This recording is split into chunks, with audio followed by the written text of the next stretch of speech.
Bom dia. Graça e paz. Amém? Amém. Lá em Provérbios 22, 6, tem um versículo que a gente cita de cor e salteado aí. E hoje, aqui na sala Maturidade Cristã, foi falado muito sobre isso. Provérbios 22, 6 diz: ensina a criança no caminho em que ela deve andar, e até quando envelhecer, não se desviará dele. O verbo ensina ou educa, ele tem aqui a mesma conotação. Em algumas versões está ensina, nessa minha versão aqui está educa, porque educar as crianças é primordialmente função dos pais, né? Ontem nós participamos de um encontro de homens, né? Os homens fortes, famílias fortes. E num dado momento lá da nossa reunião, foi feito grupos de estudos, né? E foram colocados para nós algumas questões para a gente em grupo discutir e responder. Primeiro foi: quais são as 3 necessidades maiores do homem cristão nos dias de hoje? E depois os três maiores potenciais do homem, né, para hoje. Então nós colocamos ali algumas necessidades, né? E a necessidade primeira do homem é buscar a Deus e se comprometer com os seus ideais. Porque se o homem cristão não buscar a Deus e não se comprometer com os ideais de Deus, ele se perde, né? O mundo, ele trabalha constantemente para roubar do homem a sua posição de homem, dentro do lar, como marido, como pai, né? Hoje a figura do homem está sendo massacrada pela sociedade. O que você mais vê aí é notícias sobre feminicídio, sim, meus irmãos? Então dá a impressão que o homem é um agressor, que o homem é um malfeitor, que o homem não é algo bom para a mulher, né? Então tudo isso, dentro do contexto de família, atinge diretamente o propósito do casamento. Então, o homem cristão, ele deve buscar a Deus, ele deve buscar os ideais de Deus. Aí nós colocamos também que o homem tem necessidade de se posicionar, né? Posicionar biblicamente, né? Diante da sociedade, diante da sua família, que o homem ele tem essa necessidade de ter uma família estruturada e de conduzir a sua família dentro daquilo que Deus estabeleceu. Os potenciais do homem, 3 potenciais do homem. Primeiro, liderar, porque foi dado ao homem a capacidade de liderar. Liderar através do exemplo, liderar através daquilo que ele faz, para que os filhos possam ver o exemplo dele e seguir os seus passos. Segundo potencial do homem é provedor, ele tem que prover, ele tem que ser aquele que dá segurança, ele tem que ser aquele que dá sustento à sua família. E o último, até o Tiago colocou zelar, né? Aí depois o Gabriel falou formar. Na hora, a enquete era eletrônica. Eu já tinha mandado zelar, mas eu vou pegar aqui o que o Gabriel falou, que realmente a função do homem é formar, é gerar legado, é passar para frente aquilo que nós, como pais, queremos que os nossos filhos vivam. E esse texto aqui diz: educa a criança no caminho que ela deve andar. Ou seja, quando é que começa a educação e a formação de uma pessoa? Quando ela é criança, né? E hoje nós estamos falando aqui muito sobre pais que não põem limite nos filhos. Então eu digo assim, que pais que mimam demais os filhos estragam os filhos quando eles se tornam adultos. Vou repetir: pais que mimam demais, super protegem demais, é o meu docinho, é o meu príncipezinho, é a minha princesinha, e chega, não me toque, né?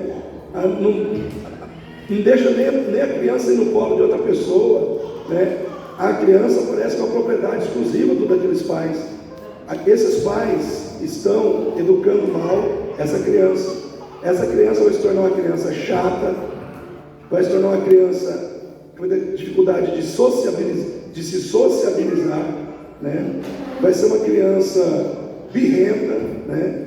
E aí o que acontece? Quando essa criança crescer, ela vai ser um adulto que vai ter dificuldade de tomar decisões, um adulto inseguro, um adulto que não vai conseguir muitas vezes constituir família, né? Quantos homens hoje nós temos aí, da faixa de 30 anos para cima, que não tem coragem de entrar num casamento, porque não consegue ter maturidade para encarar um relacionamento conjugal, porque não sabe o que é um relacionamento conjugal, ou porque tem medo de um relacionamento conjugal, ou porque não se sente, não tem peito, vamos falar assim, falando português claro, para enfrentar as dificuldades de um casamento.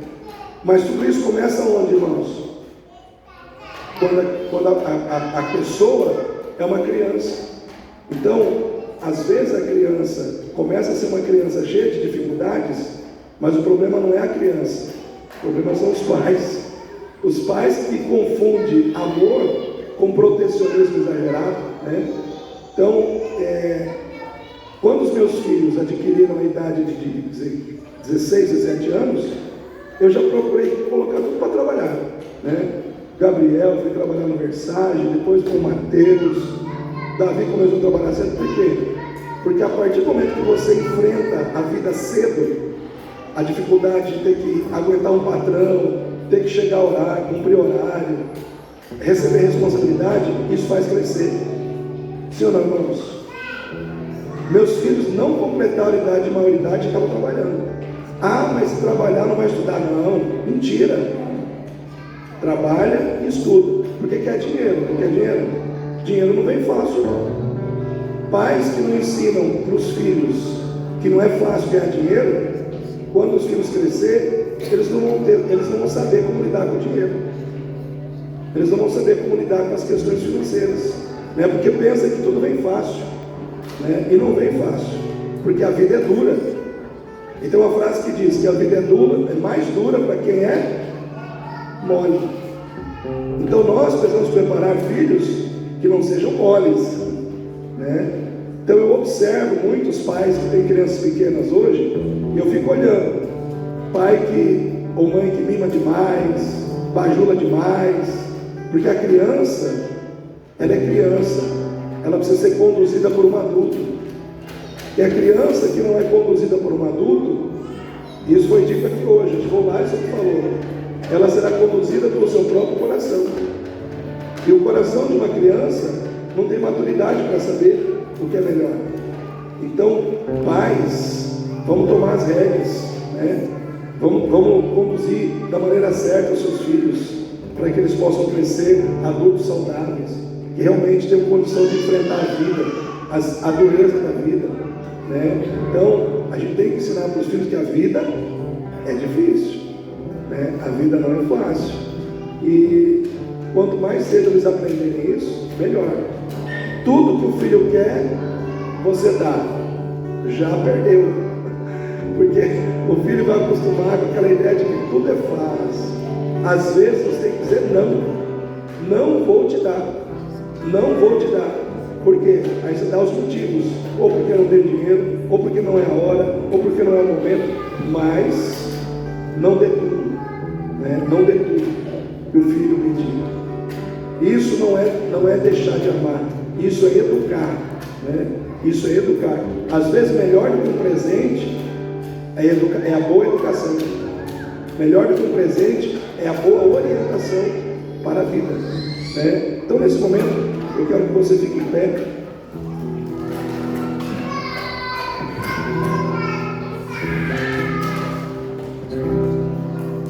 Vamos louvar, vamos engrandecer a Cristo. Quem quer engrandecer a Jesus aí? A tua cruz, o teu fardo, o meu pecado, né? O Senhor levou sobre si, e Ele derramou sobre nós a sua graça. Tudo que estava sobre nós, Ele levou sobre Ele, e tudo que estava sobre Ele, Ele liberou sobre nós. E tudo isso foi feito na cruz. Vamos declarar isso com alegria.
Ainda que a figueira não floresça e não haja fruto na vide, ao fruto da oliveira minta, não hajam vacas nos currais e as ovelhas sejam arrebatadas, eu me alegrarei no Deus da minha salvação.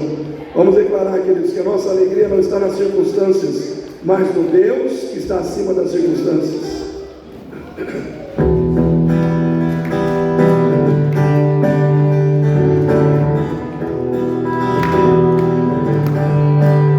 Vamos declarar: Tu és minha porção, Senhor.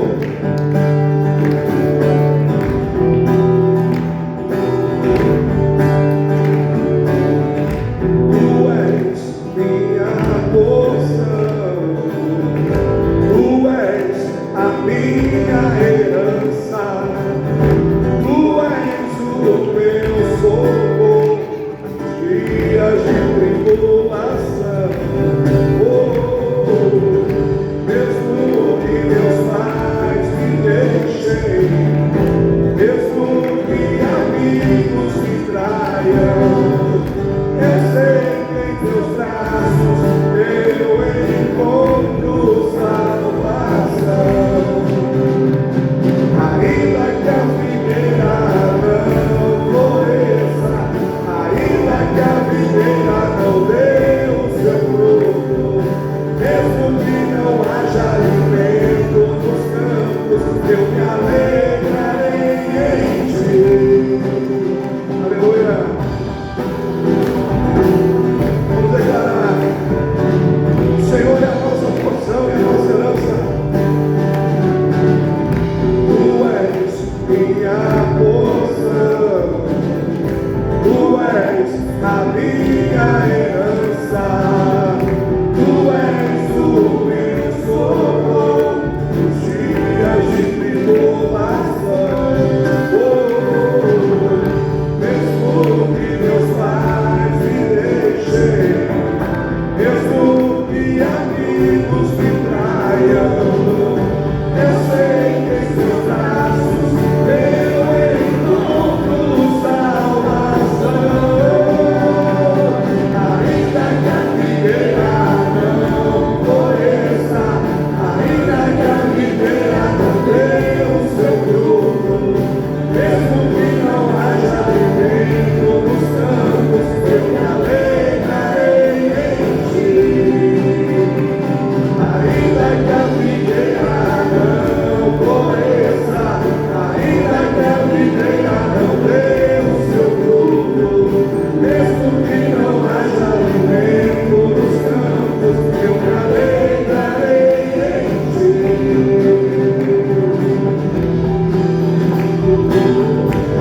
Aleluia. Nos alegraremos em ti, Senhor.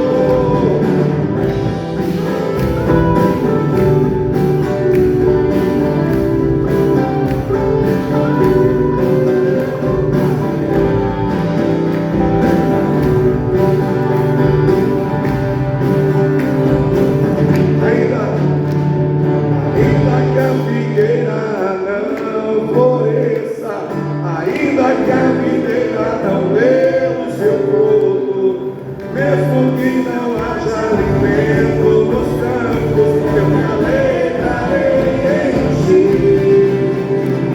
Ainda que a figueira não floresça, ainda que a videira não dê o seu fruto, mesmo que não haja alimento nos campos, eu me alegrarei em ti.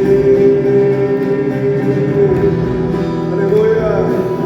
Se alegre em Deus nessa manhã, se alegre no Senhor, porque tudo vem das mãos dele. Aleluia. Louvado seja o nome de Jesus. Aleluia. Te adoramos, Deus, te bendizemos, Senhor. Todo o meu amor, todo o meu louvor é pouco para expressar aquilo que o Senhor representa em nossas vidas. Que nós possamos declarar isso nessa manhã.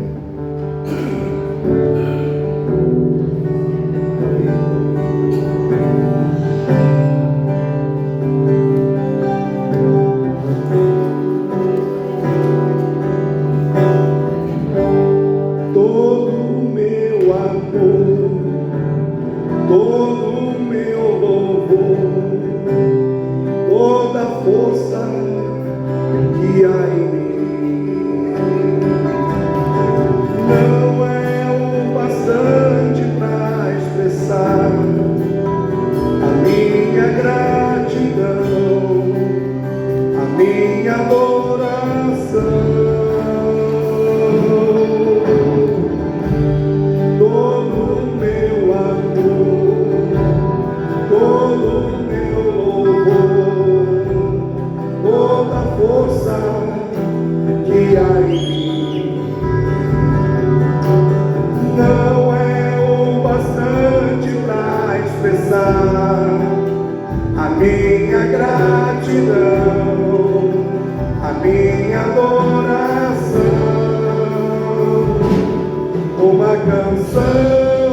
Gratidão.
declarar que Tu és santo, mas nós queremos declarar que nós queremos a santidade do Senhor em nossas vidas.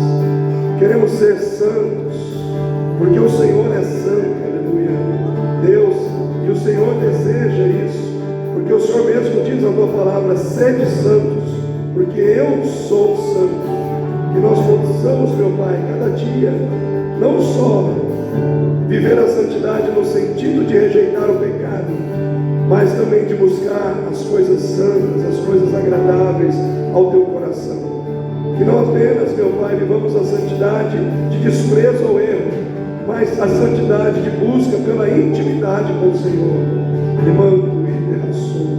Em nome de Jesus, Deus, coloco diante de Ti, ó Deus, as nossas vidas aqui, todos que vieram aqui nesta manhã, ó Deus, nos leve em paz aos nossos lares. Abençoa todos que vieram aqui nesse gasofilaço, as crianças, Pai, entregar ofertas, ó Pai, pessoas que já passaram aqui nessa manhã e entregaram dízimos. Abençoa todos, Pai, nesse momento, põe a Tua mão de poder sobre essas vidas. Nos leva em paz aos nossos lares, nos dê um almoço abençoado em família, e que à noite possamos estar aqui para continuarmos adorando ao Senhor. É o que eu te peço em nome do Senhor Jesus. Amém. Aquela mesma recomendação do domingo passado, vamos tentar chegar sempre às 18 horas, irmãos, para começarmos o culto com a igreja cheia. Uma notícia boa: a chácara do nosso retiro já está reservada para nós. E temos praticamente 4 igrejas confirmadas para participar conosco. Pode ser um dos maiores e melhores retiros que nós já fizemos. Amém? Então, eu acredito que vai ser bênção em nome de Jesus. Dê um abraço no seu irmão, diga: Deus te abençoe.